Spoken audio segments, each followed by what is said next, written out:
All right. So good morning and welcome to the Integrated Resources Institute informational interview program, all about jobs. Today we're interviewing Lori Bickel, a volunteer gardener who works in multiple locations that we're going to have a really interesting time You learning. want to go get a piece of your paper? And right now it is being recorded, so if you could mute your phones, Talking here. that means Lisa Just Berger more. Fowler, please mute. Thank you. If everybody could mute your phones, because I know sometimes you get a call and you need to take that call. So if you mute your phone, then it'll be easy. If you have a question when we're doing this, you're invited to enter the question into the chat window, or in between each of our questions, you can chime in and say, "Excuse me, I have a question." We want to make this more of a conversation, especially when it's such a fun topic like gardening. Really looking forward to diving into this. So welcome to Lori Bickel, our volunteer gardener. And let's start by asking you what you enjoy about gardening. Well, the things that I enjoy about gardening are, first of all, when it's outdoors, that's one of my favorite places to be. The sunshine and everything else. And my favorite things about gardening is that you're watching things grow. You're watching them spring to life. And I just think that's um, a very empowering, wonderful thing to realize that when you're gardening, you have a lot to do with what happens in your garden, and a lot to do with whether or not that plant survives, thrives, and just comes to life. So that's some of the favorite things. Other things that I like is that gardening is, for me, a great stress reliever, because um, plants don't talk back. They behave themselves in the garden, and I just enjoy being able to see them as they grow. And what else do I enjoy? Well, basically, it's just fun to be out there with the plant. All right. Are there any particular kinds of plants that you prefer to grow? You know, vegetables, flowers, trees?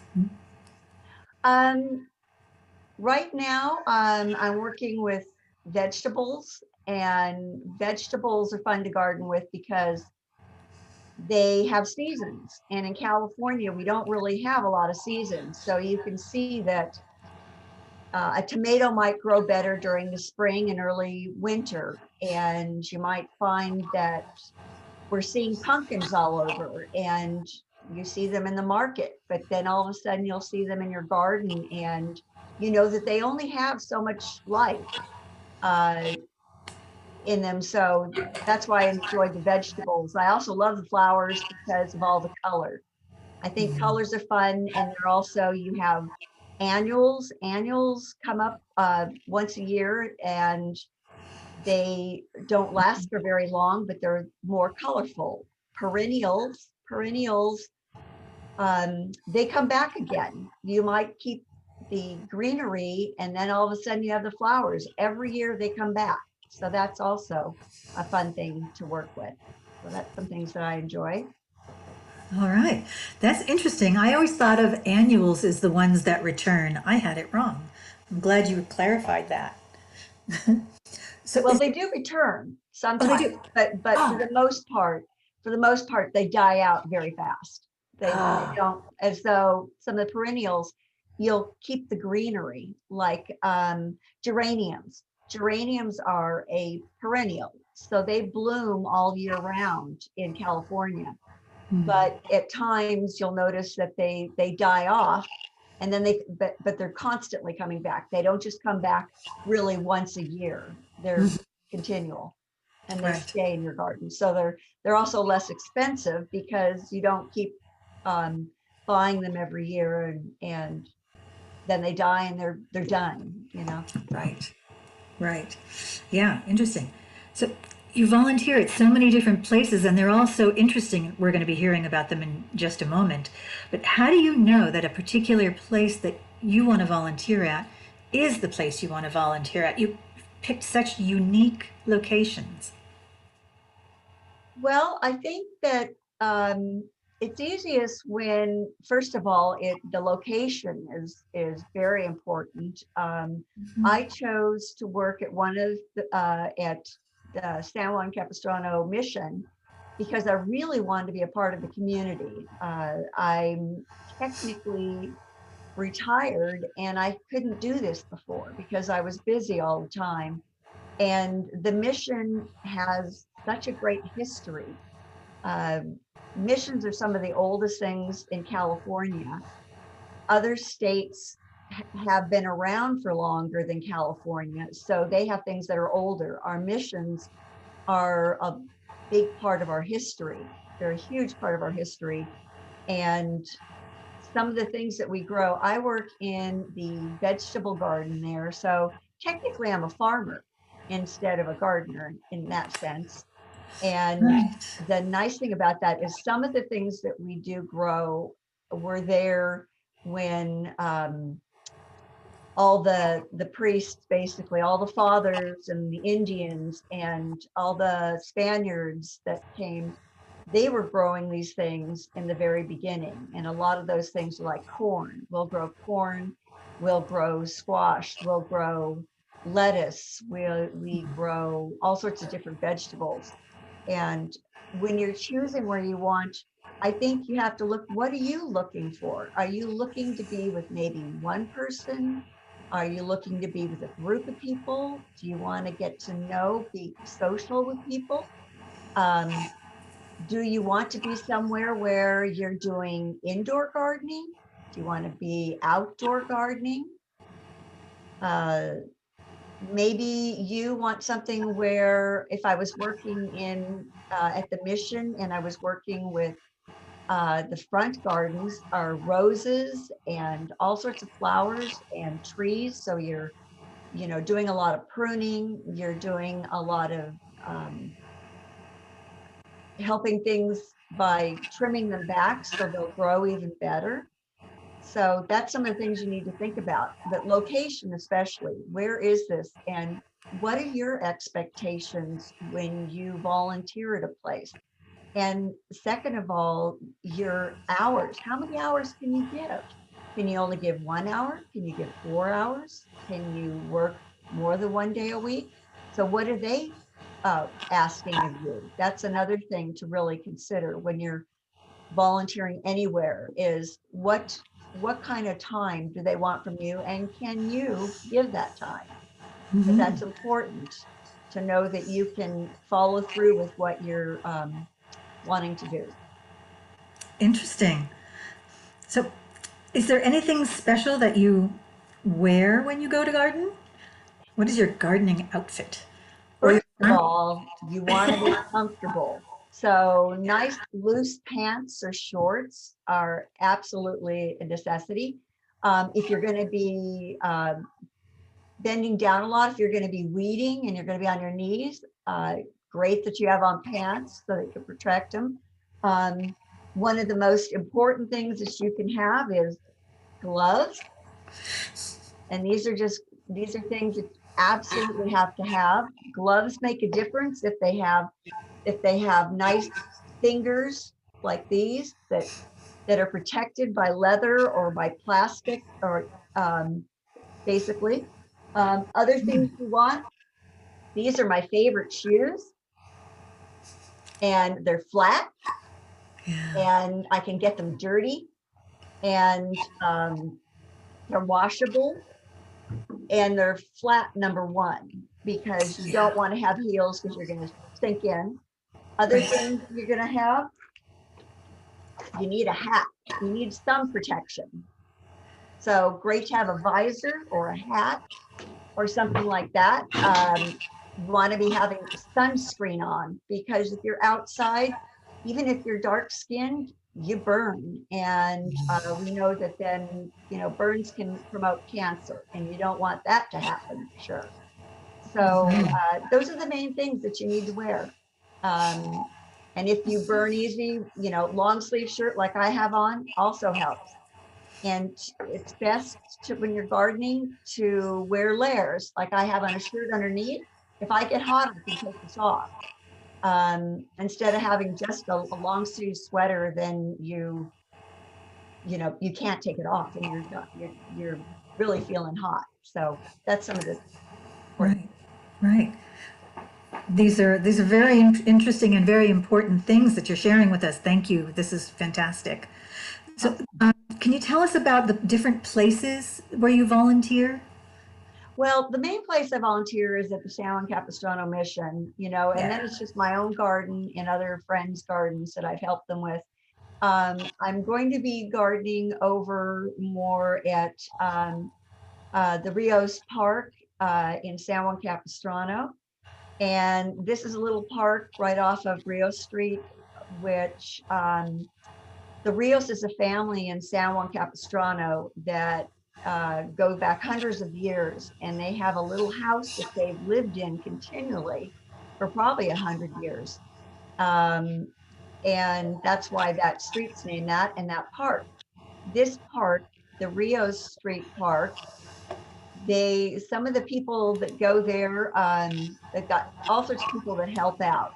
And I think there's a few people, and might be anybody here that's gardens over there from Casa de Ama as well, that goes over and gardens. Because the things that they need done there, they need, you need to be raking. We have a lot of succulents. You just need to tend to those and make sure they're getting enough water. The Rio Street also, it's open, so you can go there anytime and walk through. There's also a building there that is an adobe that's been there for 100 years, basically. So that's what Rio Street's about. So that's some of the places that I garden. And San Juan Capistrano has the mission, and that has, I hope you can go see it sometime, because it has all sorts of beautiful plants, beautiful yards, and it has a lot of historical buildings as well. All right, all right. So we have a question from one of our participants. Marcy wants to know, do you have to have a green thumb to be a gardener? No, you really don't, because a lot of plants are very resilient. And the thing about plants is, if it doesn't work out, it's a plant. It's not like you have to really worry about, if you get to experiment and you learn that different plants like some, a lot of water, some plants like no water. You don't have to. And the nice thing about gardening is anybody can do it.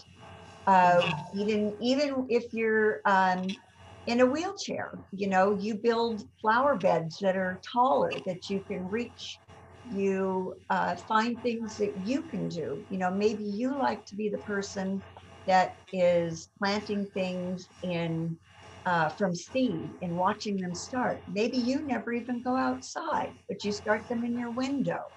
So you don't have to have a green thumb, and you don't really have to know anything in the beginning, because we now have Google. You can look up anything immediately. Um, you can try things out again, and the thing that I advise is that you always start small. You don't decide that you're gonna, plant an entire garden.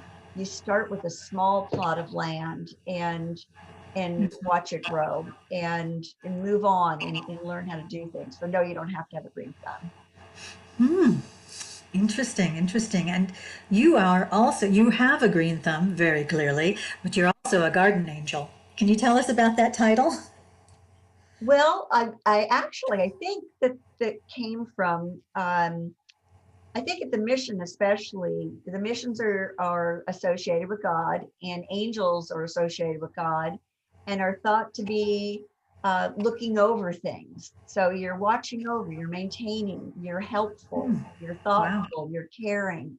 And I think just the word angel just means that um, you're doing it of your own free will, and you're there watching over. Um, Right. so that's, I think, where the angels came from. But there's others that call themselves gardening angel or gardening Oh, angel. because they are just watching over. So that's where that came from.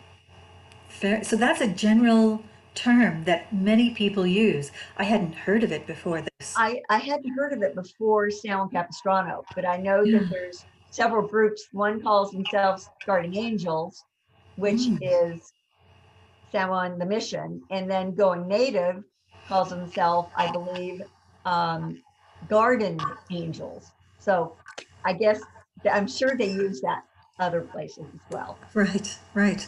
Well, and also congratulations on joining the Going Native program. Mhm. Just started, but can you tell us a little bit about what you know about it? And then maybe some of the people who are from CASA on the call can chime in with some stories of their own experiences, if they've gardened. Well, Going Native was created by Marianne Taylor, and she started it quite a few years ago, I think like 12 years ago, as a business, and then she decided to make it into a nonprofit instead. And the idea behind it is that it's therapeutic gardening. And what you realize, like I said, is that, gardening is a great stress reliever. And other things that it does is it builds up your self-esteem and your confidence, because you start realizing you can do this and you can Mhm. watch things come to life. And it's a pleasure. It's like sometimes when you have a puppy or you have a child, or you realize that you make a difference, that you can see things happen. And the nice thing is it also teaches you patience. And Going Native is all about that, is finding different groups of people, whether it's adults um, with special needs, whether it's senior citizens that have some time, whether it's children that are just learning about gardening and about things that grow and things that have come to life, come from a seed. Um, so that's what Going Native basically works with groups to teach them how to do. Other things is when you're outside, it's physical and it's good for your body because you're getting sun. You're also stretching. You're moving around. Your dexterity of your hands, your hand-eye coordination gets better. There's just so many things. So it's thought of as being therapeutic. I know that they have a little garden over at Casa de Ama that they put Mhm. together. And I know that people there go out and tend the garden. And I know that another gal, Lynn Rollison, works over there, and she preaches a couple times, I think a month. She has some crafts that you'll build where you're seeing things from nature that you're creating maybe artwork from, or some functional pieces. When I was over there with her the first time, I think that they just took beans and made coasters or artwork out of it that you could use. So that's what Going Native is all about. Nice. And there are so many aspects of the garden, the whole life cycle of butterflies and birds and caterpillars and other kinds of bugs and the can you talk about the different forms of life that you interact with when you're in the garden? Well, when you're in the garden, besides the plants, there's all sorts of other things that make the garden happen or not happen. Butterflies, pollinators are the thing that help to make these plants grow, because some plants, what they need is they have a male and a female. And what happens is within the flower itself, it needs to be pollinated. You need to take the male part for the female part to make it grow and become a fruit or become a flower or continue on. And we all want to think that just bees are pollinators, but other things that are pollinators are butterflies. That we have the monarch butterfly comes back, and there's certain plants like milkweed um, that they're drawn to, but then they go around and they pollinate all the other plants as well. Other things that are pollinators are things like you have bats. Believe it or not, bats also can pollinate. And um, Birds, hummingbirds. Hummingbirds, you'll see quite often go from flower to flower to flower. And not only are they eating um, all of the, my brain just shut off. Let's see, The pollinators. that's it. I'm sorry. That's Uh, okay. they're going ahead and they are pollinating as well. So Mm. other things that you're going to have in the garden that maybe aren't so crazy about is bugs. And some of the bugs are helpful, like ladybugs actually come and they actually help in the garden and they actually eat other bugs, believe it or not. They help to maintain aphids. Aphids like to eat up your leaves, and you've got pill bugs that eat up your leaves. Uh, Worms are very helpful. So a lot of times you'll add worms because they help to cultivate the the soil and make it so that it's richer and also that it's not quite as dense. In California, we have a lot of clay. Um, that's why they made the adobes.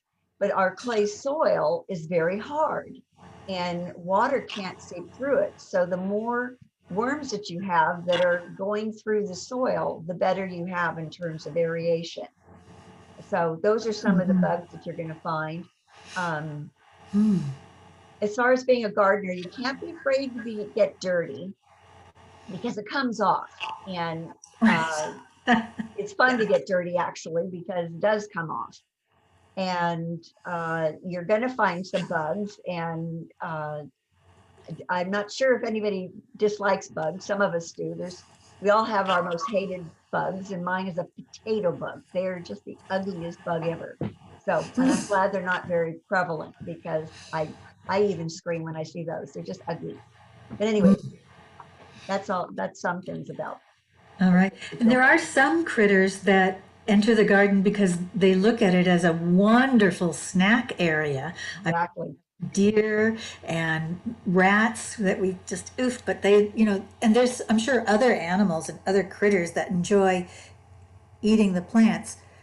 How does a gardener or a farmer go about sharing or preventing? How do you interact with those critters? Well, fences, number one, chicken wire fences, different things, because rabbits, you have to build them about 3 feet high because they can What? hop about 2.5 feet. Um, and there are different things that you can put on the soil that are repellents that they don't like the smell of different things. There's certain plants like if you plant chrysanthemums, if you plant them around your Right. garden, they're stinky plants. So they also stay away from that. Um, we also have things that are like natural deterrents that are, poisons and different things like that. But they just kill the bugs. They don't really kill any of the larger plants. Mhm. Other Everything comes into the garden. I've Squirrels are the hardest thing because they can jump, they can climb, they can do all sorts of things. And I have a peach tree at home, and I wish I had a picture of it, but one I watched as it jumped up, trying to get in the tree, swinging Yeah. from branch to branch, trying to get at the peaches. Wow. And I had netting on it, so it got stuck in the netting, and I had to go out and let it out. But I also put a pie tin around the base of it so it couldn't go up, it couldn't scamper up the middle of the tree Right. because it kept hitting the pie tin Oh, instead. what a great idea. So Yeah. there's different ways then to keep things out of your garden. But I'd say netting and fences are two of the best ways to do that. Yeah, that's interesting. And with the pie tin, you remind me of something that I've heard about, which helps the plants collect and keep water, Mhm. in drought conditions. Can you give us some information about your experience of watering plants in drought conditions? Um, in drought conditions, depending on the size of the garden, I mean, it's best.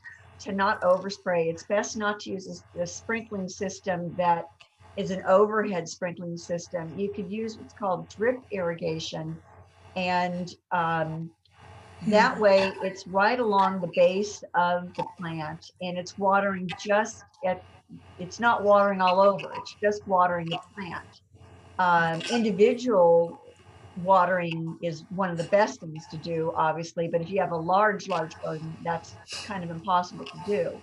So drip irrigation is one of the best. Other ways, at night you get moisture. So if you put things like, you line it with, you'll notice sometimes in large gardens, you'll say, why do they have all this plastic on the top of it? One is to Yeah. keep the weeds from happening. Another is to keep the moisture inside In. so that the Right. moisture can't escape, because Right. the sun is going to make that water evaporate. And another way to do it is you can build, like you said, you can build small little reservoirs that collect this moisture and then use that water or the dew to water your plants as well. So those are a couple of ways. There are so many ingenious things to collect and direct the water to the plants. It's fascinating to hear about it. We've been just talking so much about the different skills related to gardening. I am now struck that you work and you volunteer at 3 different locations. So I'm curious if there are any regular habits you have, something you do first when you arrive at any, is there something that they all have in common that you would, in terms of the structure of your day or what you do when you arrive or when you're about ready to leave? Well, morning is the best time to garden. So first thing is choosing when you're going to come, because the morning it's cooler. If you're watering, it doesn't, again, the sun doesn't help it evaporate as easily. You don't burn the leaves of the plants, because when the sun and the water, sometimes once it gets on the plant, it also can burn the leaves. So the first thing I would do once I get to someplace that I'm gardening is first assess, its source of water and see if the ground is dry. So you're checking to see first if it's dry. Second of all, you're going to assess whether there has been any bugs or if something has been attacking the leaves or the fruit or the flowers, and what the cause of that is, and trying to figure out what to do about that situation. Also, there's additives. We like to put um, plant food on as well, and fertilizers to help them grow. The other things we do once we get there, like in the vegetable garden, you're kind of fun because since we only come once a week, it grows during that week, and we have to figure out if we're going to harvest that day. The fun part is harvesting, because you'll get all Yeah. sorts of different fruits and you'll realize just how fast things grow. If Oh, you're yeah. working with other people, the things that we talk about with other people is we'll assess what we need to do about any of the situations that are going on. We'll split up the tasks of what we're going to do. One of us might be raking up the leaves. One of us might be doing the watering. One of us might be trimming the different bushes or the different um, dead leaves, and what we call it deadheading. Sometimes you have flowers like geraniums, and if you go and you deadhead, you take off the dead leaves, it promotes growth and it helps it to get fuller. And it's the same thing with vegetables as well. If you have dead leaves or you have things that are dying, if you can get rid of them, it gives more water that can go to the rest of the plant. So you want to do that. So other things that we would discuss, we'd figure out whether or not in a vegetable garden, that vegetable, like say it's the zucchini. Next week, I'm going to go in and I'm going to be ripping out the zucchini plants because they've already fruited all the way. And I know that it's going into a different season where the zucchinis won't grow anymore. And so all you have is kind of straggly looking plant that no longer is growing. So you rip that out and you plant something else. And it's good to also, if I have carrots in an area, one area, for whatever reason, they like to go to a different area. It's Yeah. almost I don't know, maybe they just like it seeing different spots, I guess. But so we'll move around the crops. And so every year we plan out together where we're going to be putting things, what we're going to be putting in, what works the best in terms of if it was your own garden. Right. The garden at the mission is flat and it all has the same amount of sunshine hitting it. If you were gardening in your own garden, which is usually a smaller area, you might have some areas that are sunny, some that are have a lot more shade, some have shade in the morning, some have sun in the morning. You start to figure that out and you realize there's certain things that like to have more sun or less sun. So that's what we'll be figuring out. Wow. So is there a head gardener, the one who is saying, okay, this is what we have to do today? Or at the end of the day, they would say, okay, this is what we're going to, and when you come in tomorrow or the next time you come in, you're going to do this. I mean, how does that, is it in, a group discussion or is there one person who has the plan? I would say most of the time you'll have somebody who's like the lead gardener. Uh, Ours is Tony Nelson, and Tony basically just kind of makes a lot of the decisions on what can be planted when, and she goes and gets all the plants. So that makes her kind of the lead. But for the most part, we all kind of discuss it together and figure out what needs to get done. And that's where also the social part of it comes in because you're learning a lot and you're working with people and you don't always agree. You have different, we all do things differently. And Right. while I like to try to get every last second out of my plants, she'll come in and she'll rip it out, because she knows sometimes better that it's done. It's done. And maybe I'm just more hopeful and I think it might have a little more life in it, but Right. we're all different. So we kind of share our ideas and work on it together.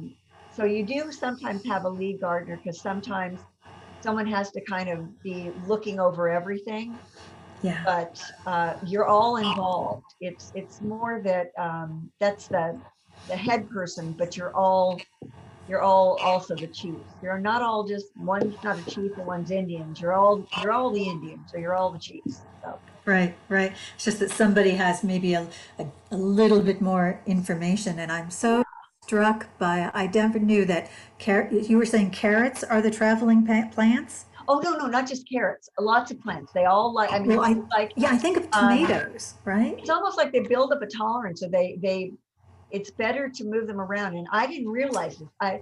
Another Wow. thing about gardening is I might always have gardened, but I have learned so much.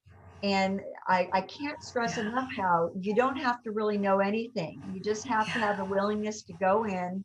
And, some people like to get their hands dirty. Some people like to go in.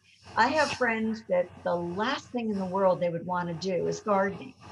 And then I have friends where I've helped them build their garden and they had no idea that they actually really enjoyed it because uh, yeah. they thought they were going to kill everything every time and they were going to, not have any luck. But they found some things you're really good with in the garden and some things you're not. You just trial and error. And that's Right. that's the fun thing about it. Do you find that sticking your fingers in the dirt makes you happy? I do. I think being a tomboy from day one, Yeah. I think that I used to garden for one of my mom's friends, and it was fun to go out there.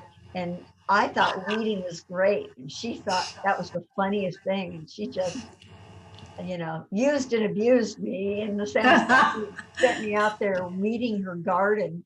And I That's just funny. thought it was wonderful, but I got candy for it too. So Oh, well, that there you go. also made it better. She paid Yeah. me in candy, coffee, coffee nuts and licorice. Yeah, Oh, that's funny. So when you're weeding, the reward is candy. When you're growing a vegetable garden, the reward is vegetables. yes, So when you're growing flowers, the reward is flowers, but there's always something you can take indoors with you. absolutely.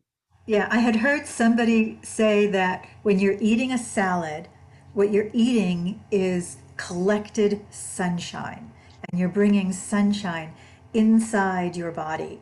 And when you're sticking your fingers in the soil, the nutrients that feed the plants are also feeding the person. Have you heard Absolutely. anything Absolutely. about? I thought that was the most fascinating information that it's really feeding you. That's why people get so happy when they dig around in the soil. Absolutely. It's like Absolutely. a chemical thing. So it sounds like you began gardening young. Can you tell us a little bit about how you started gardening originally in your life? Um, I think my father used to grow tomatoes and zucchinis, and we just had a fun time together watching it grow because it's always amazing when you can see something start and it's this big, it's teeny Right, tiny little plant that once it right. comes up from the seed. And then suddenly it just goes all over, especially when it's a zucchini. I mean, they take over and Oh, interesting. grow. And then, you know, from this little tiny flower comes this huge plant. And the smaller ones are actually tastier, but it's more fun to get them when they're just huge and see how big they can get. And pumpkins were always fun because then Oh, yeah. the Halloween would come and you knew Right. that you were actually making a jack-o'-lantern out of your own pumpkin. And that was always fun. And taking the pumpkin seeds and roasting them in the oven and eating them. So every part of that pumpkin got used in that sense. So, and pumpkin pie, but I never made a pumpkin pie then, but Right, right. so It that's how I sounds got like started. you've been, yeah, you've been taught by so many different people, a little bit here and a little bit there, a little encouragement in one direction, a little bit of fresh knowledge in another direction. Did you have any one person who you would say contributed the most that you would consider a mentor? Well, I would say my dad in that sense. I would say that my Yeah. father was a mentor, just because he liked to do it. And as a kid, sometimes you're not really interested. Um, you want to go play or do whatever. And what I realized is that you learn things that you can't imagine you're going to enjoy doing. And he was my mentor in that sense. Also, the lady that I did her weeding for Yeah. had roses, and roses are the absolute different. Uh, they're a strange plant because they have thorns on them, and I found that out when I fell in one. Right. But they have the most beautiful petals on them, and they have bees that like to visit them, and so they're a whole different. They're not vegetables are so different from flowers.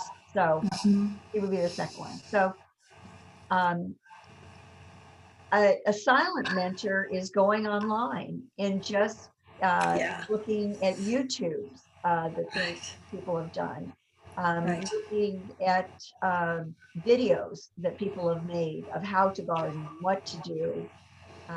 That's other mentors that I've had, which really don't have a name to them, but just different people. So I Right. recommend looking it up online or going on and looking at YouTube. Oh, yeah. YouTube is such a resource for so many different things. Yeah. I have been dominating the question sphere, and I would like to know if anybody on the call has another question that they've been thinking about right now. Does anybody have a question? You can unmute yourself. Here, I'm going to look at the participants list. I have a question. Ah, yes. Hi, Lori. Hello. Everyone doesn't know, Lori's one of my best friends, by the way. I'm very proud to call her my friend. She's super fun and also really funny and fun to be around. And I have a question for Lori. So when you're gardening with other people, especially other women, do you ever want to tell them they're doing something wrong, criticize them or critique them or say, you know what, you're pulling that weed wrong. That's not a weed, that's a flower. Well, yeah, I mean, because the truth is, though, if you do it in the spirit of that we can't know everything, and like the milkweed plant, it looks like a weed, but this is a plant that the uh, butterflies, monarch butterflies specifically, come back and they look for milkweed because they enjoy it the most. And that's also where they plant their, when they lay eggs, they lay it on the milkweed. So when I first got to the mission, I'm looking at this going, that is just the ugliest little plant. You know, it's a weed. And she's like, no, no, no, no, don't pull that up. That is milkweed. So I learned that. So she had to tell me not to pick that up. And then since I'm, you know, obviously started my gardening career weeding,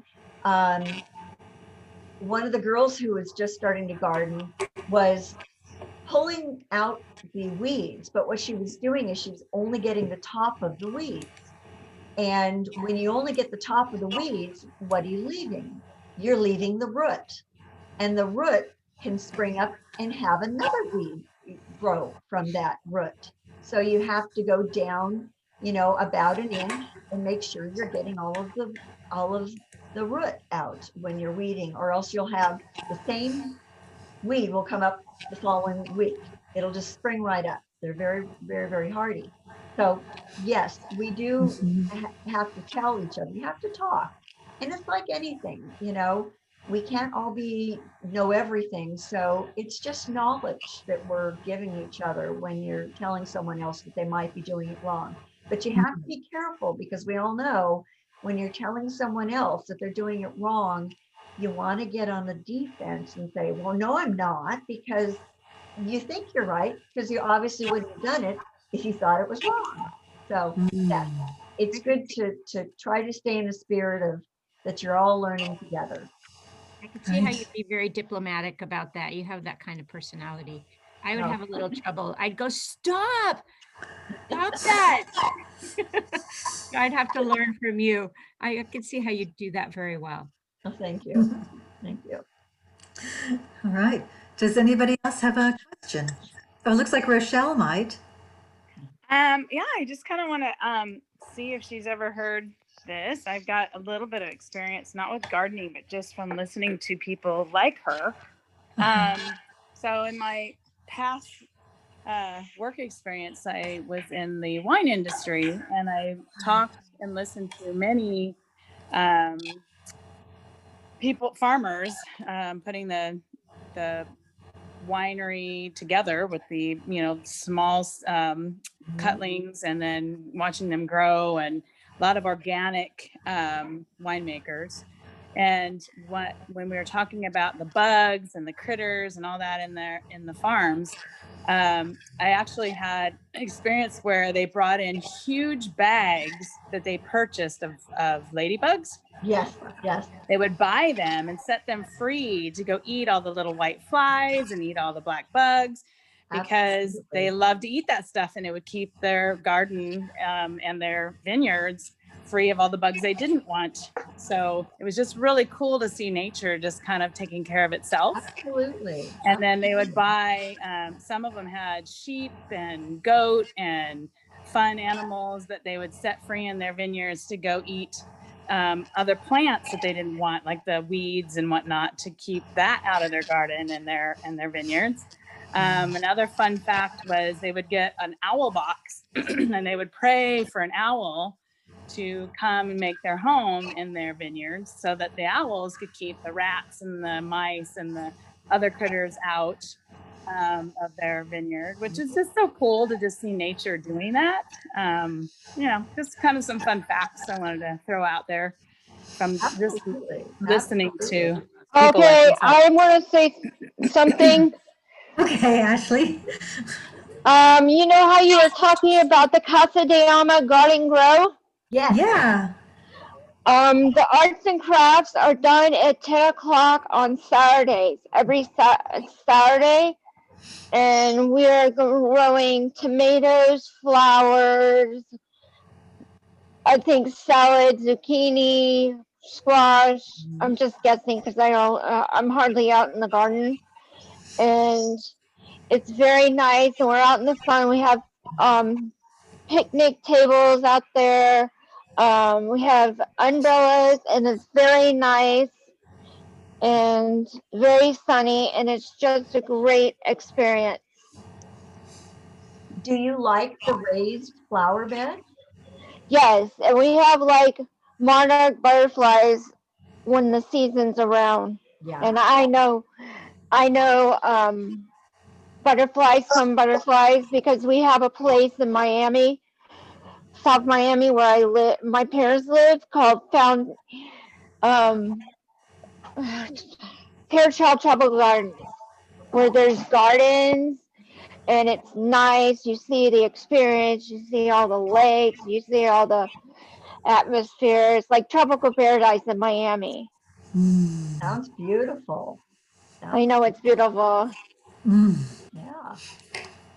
It's Well, I'm really glad to hear that you're involved with that, with the garden at Casa de Ama, because I think that it's a beautiful garden. Oh, It you're is. muted, Ashley. Ashley, you're muted right now. oh, that's Jeremy was behind her. So Oh, Bluebird, Wendy, what is it called? Bluebird Farms? yes, Bluebird Farms is in Laguna Beach, up the hill on Bluebird Canyon. Yes, I've also done gardening there. Yes, you have. okay. And ripping stuff out and planting stuff.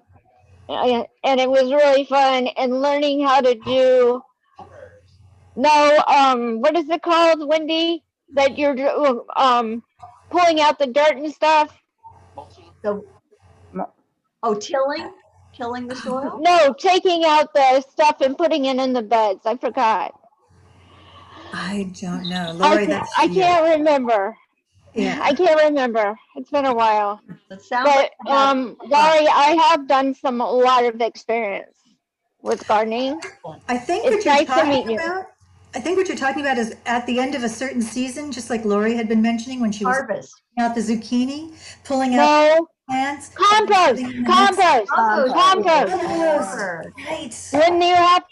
When you have to dig the compost and put it in the beds. Gotcha. Right. Yeah.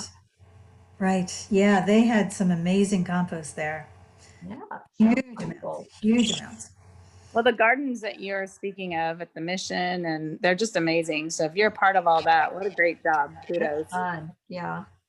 I really have like a it. question. Okay. Hi, Hi. Courtney. Hi. What's your favorite type of plant to work with? Favorite type of plant? Yeah. Quite honestly, I really love geraniums.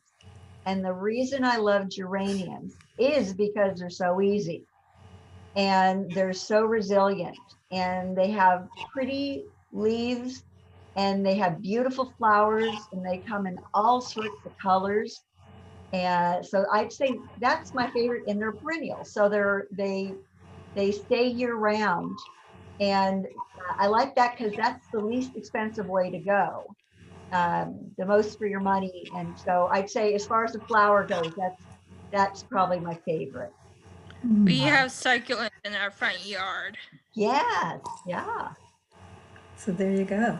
And succulents are wonderful because you can break it off, stick it in the soil, and it grows roots, very quickly. They're very, very wonderful to grow. Right. Glad to hear that, Thank you. Courtney. All right.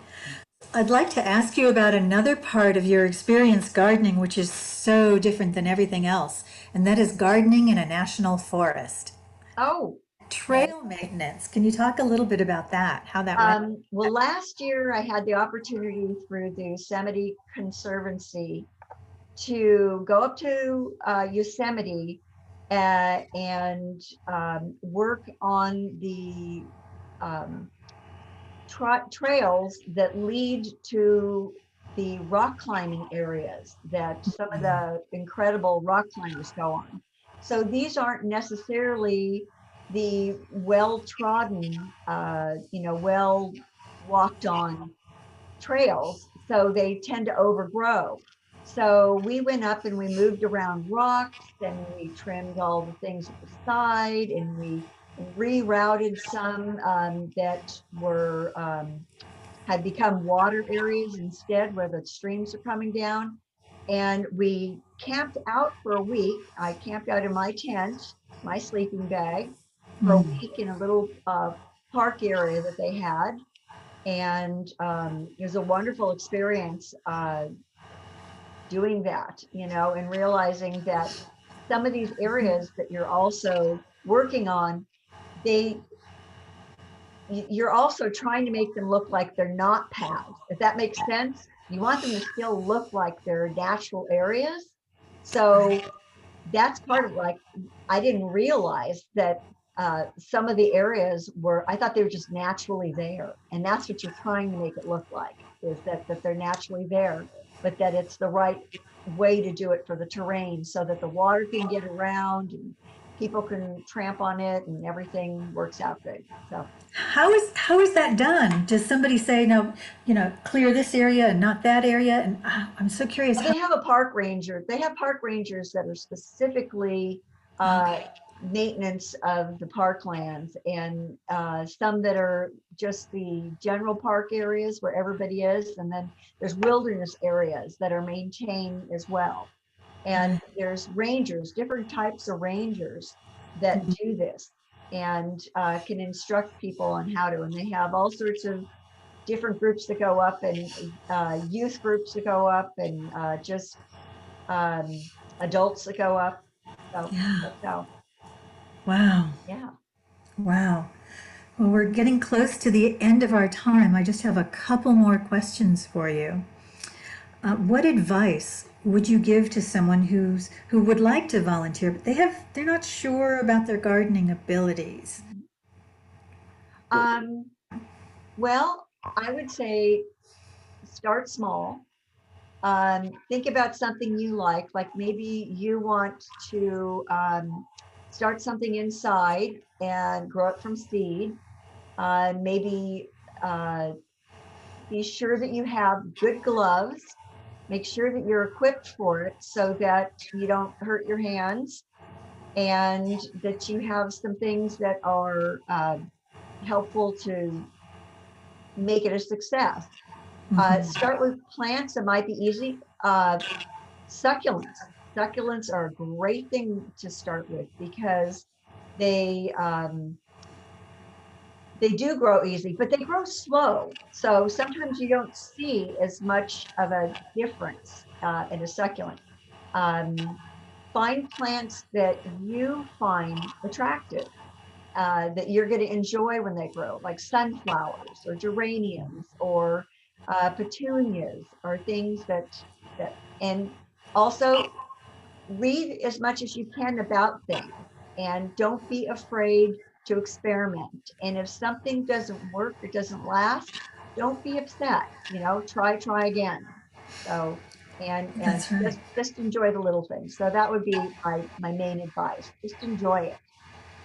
Absolutely. That sounds like excellent advice. So, personally for you, what are you looking forward to in terms of your own gardening experiences coming up? Um, I would say the next crops at the Mission Garden, because now we'll be planting things like snow peas and beans and carrots. Carrots haven't grown well at the Mission. And I think the reason why is it's the clay soil, because they Okay. get to a certain point, even it seems like when we've put a lot of soil in and dug down deep, it hit somehow they do this thing where instead of looking like this, they suddenly go like this, or they move around. So that's my next feet. There's, it's just silly. It's like, I'm going to grow a straight carrot this year. It's not going to go every which way. So, and if it doesn't, I'll try again next year. So There you go. that's what I'm looking forward to. Yeah, I love that attitude of if it doesn't work, you get to try it again. Yes. It's a vegetable. Once you cut the carrot up and throw it in your salad, nobody knows it wasn't straight. Exactly. It's still going to be delicious. So, well, thank you very much, You're Laura. very welcome. All right. So, before we close out, does anybody have any lingering questions?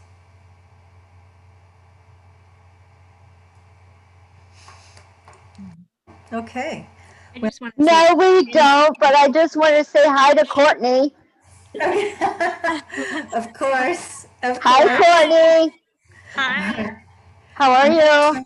I'm I'm going to good. change it back to gallery view so that we can all, and if you don't have your video showing, you can if you'd like, because we can all wave at Lori, or you can unmute yourself as well and say thank you to Lori, so we can all. thank you, Lori. We learned so you're very much. welcome. Thank And you. Gardening. Thank you, Happy Lori. there gardening. would be Thank so many you. life lessons in gardening. Yes. That was really neat. Thank and I love you. your stories. Hi, Janet. It kind of high. It made me Thank you, want to Lori. garden. I don't like gardening at all. I love bugs. I love Wendy, you're still recording. I know. Thank you so I much. wanted to get this on the recording because I love this. Really appreciate it, Lori. And it was good to see everyone. Hi, Hi, Janet. hi everyone. All right. Bye. Have a All good right. day. Good show. Thanks, So Wendy. before, thank you. And before I close it out, I just want to say that, Laura, you have helped us to learn and to get brave about our own experience with gardening, and we're so grateful for you. And you're helping us to expand our own intentions and our own perspective regarding the gardening experience. So we're really, really happy about that. And I'm going to turn off the recording, and we can keep talking for a little bit. Oh, goodness gracious.